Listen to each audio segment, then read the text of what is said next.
Hey everyone, welcome to the Redmen TV. I am Paul Machin inside Anfield. The countdown to kick-off here is on Liverpool-Burnley Saturday 12:30 kick-off. One of the biggest and most pressing issues for a lot of fans who are going to be going to the game is about ticketing and gaining entry to the stadium. What we saw in the two back-to-back friendly games against Athletic Bilbao and Osasuna was a number of fans left queuing outside the ground, long, lengthy queues and difficulties accessing the match on two separate incidences.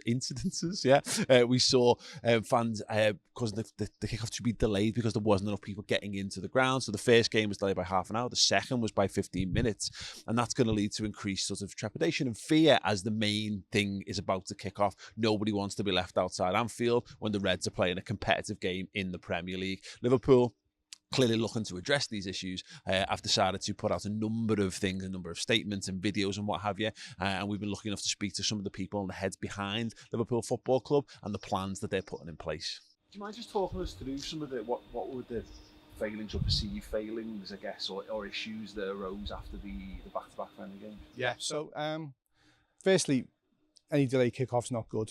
It's our duty to get supporters in on time, and that's what we want to try and do. I think it's important to note that 20% of the supporters who came in on the Sunday and 15-ish% on the Monday actually used NFC. The vast majority were using paper tickets to get or print home to get in.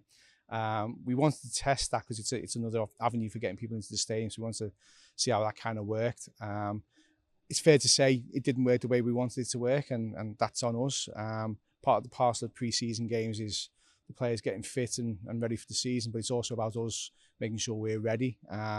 The Sunday didn't go the way we wanted it to, but we did take a lot of learnings from the Sunday into the Monday, and things were better. Still a delayed kickoff. We're going forward. We're going to have a lot more NFC access points around the stadium. We're going to have more stewards. We're doing a lot of work this week, an awful lot of comms to make sure everyone's ready. Over 90% of people have downloaded their NFC passes already, which is great. We're working through the card production for those who need it. So we think we'll be ready. We've learnt a lot, but we'll be ready. The two friendly games were a challenge, I'm not going to lie. I've been here 20 years now, and it's the first time we've had 40,000 people come through the turnstiles, 2 days running. There were some challenges on that first night, on the Sunday, predominantly due to print-at-home tickets, which caused a bit of a challenge at the turnstiles. Most people who were on NFC, I think it was only about 15 or 20% of people on FC at those games came through fine. It was the print at home. So on the Sunday, we took a lot of lessons learned as an operation. We changed things, the way we did things on the Monday. We encouraged obviously people to bring their print at home tickets printed off. We put more staff in the queues to ensure that they were ready and folded in the right way to get through the turnstiles. And we got people through and far better on Monday, and it was. I think it was a success. We took the decision on the Sunday and the Monday to delay kick-off 30 minutes on the Sunday and 15 minutes on the Monday. Predominantly on the Sunday because there were significant queues outside to get in, and we wanted to make sure that everybody could get into the stadium. And then the Monday we took the decision, but most people were in for kick-off, if I'm being honest, on the Monday night. The fans on both nights were impeccable. I couldn't. They were amazing, and I know there were significant queues, and I'd just like to say thank you to them because they behaved so well, and responded to everything we asked them to do.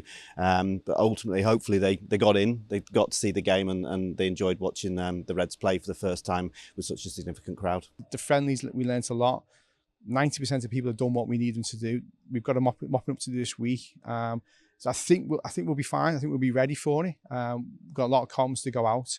So I think what people don't like change. People don't like it's a cultural thing, and that's fine. But we've got to make sure everyone feels comfortable coming into the game. We're going to do a timed staggered entry. We're going to fans will receive on their tickets a time to come to the game for the Burnley game.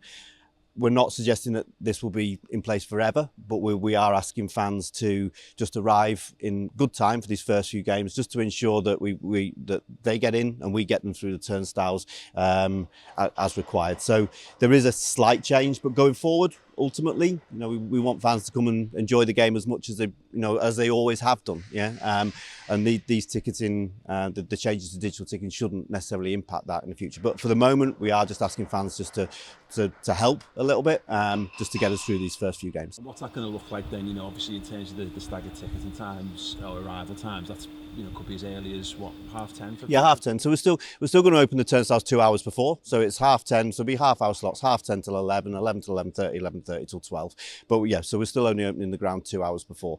We also then we're encouraging people to come a bit early. We are reducing the price of the beer as well for the first few games.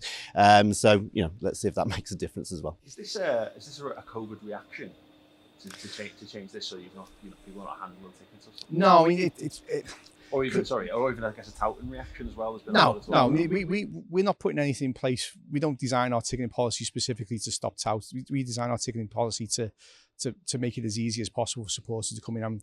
Yes, it's a change now people might not like, but we think going forward it will be. We've been planning this for 2 or 3 years now, so this is something that we've been looking to try and do since about 2018. The COVID situation has forced our hand a little bit, because it's one of those where it's like, we don't want to have reduced capacities. We don't want our allocations to be reduced. That's the key thing, is that we have 54,000 people in the stadium for every single game. We believe this will help us protect that going forward. And we're out in front of it. Now the Premier League are now starting to push clubs down this route.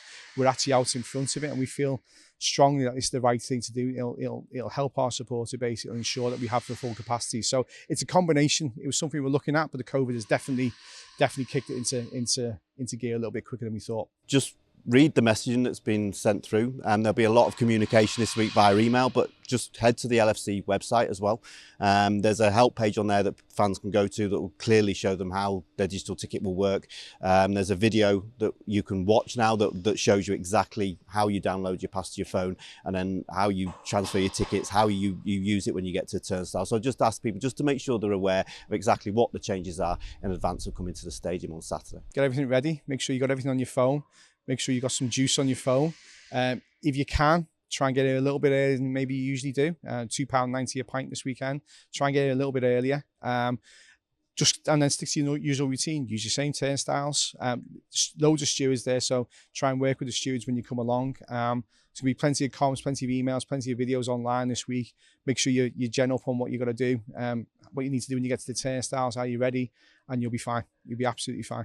Yeah, so there you go. So I guess it remains to be seen whether this is a success or not. All the words are very positive indeed. NFC is not seen as an issue. It's seen as very much the solution. Tottenham Hotspur have had this in place and got more fans into their stadium without any significant issues, we're told, in the game against Manchester City. But look, the proof of the pudding is going to be in the eating for Liverpool, and this is going to be a major hotspot. It's going to be a major talking point, because if fans are left outside, unable to gain entry to the stadium in significant numbers, come the kick-off up against Burnley at the weekend, then it will cause a major PR issue for Liverpool Football Club, but it's something that needs to be addressed.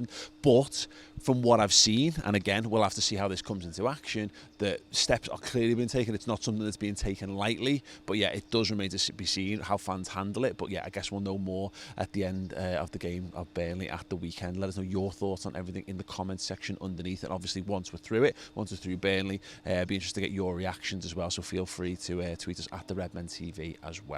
Right, thank you so much. We can get on with the countdown to the new campaign. Plenty of content for you guys. We've got the build-up show, we've got the Starting 11 prediction show, and loads more streaming exclusively on the redmentv.com as well. See you there.